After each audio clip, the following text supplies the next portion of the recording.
In a sharply worded response on X, Harry Potter author J.K. Rowling has directly attacked Emma Watson, accusing the Hollywood star of being ignorant of how ignorant she is in their ongoing dispute over transgender rights.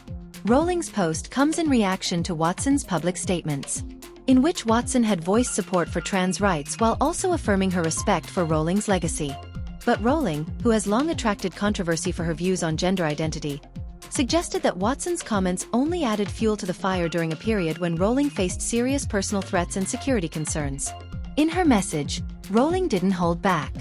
She argued that Watson, having never lived a life uncushioned by wealth and fame, lacks real-world experience and therefore cannot grasp the stakes at play.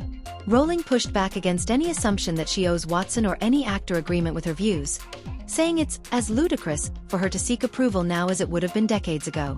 Reflecting on their past relationship, Rowling described a turning point in her feelings following Watson's 2022 BAFTA remarks in support of trans people. She recalled receiving what she considered a hurtful message afterward, a note of apology that struck her more than the speech itself. At that time, Rowling was under intense pressure, navigating threats to her safety and dealing with reinforced security. Calling out Watson's advocacy for trans inclusion in single-sex spaces, Rowling argued that Watson's privilege shields her from the real consequences of such policies. She challenged whether Watson has ever had to use a public changing room, rely on a public hospital ward, or access a rape crisis center that guarantees all female services. Rowling contrasted this with her own experience growing up in relative poverty, stating she understands what it means when women's rights are diminished for those without Watson's advantages. On her side, Watson has said she deeply values her connection to Rowling, calling it impossible to cancel their shared history.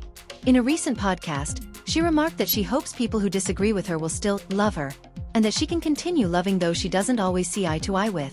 As the public debate between the two intensifies, Rowling clarified that while Watson is free to disagree and speak publicly, she has decided to exercise her own right to respond.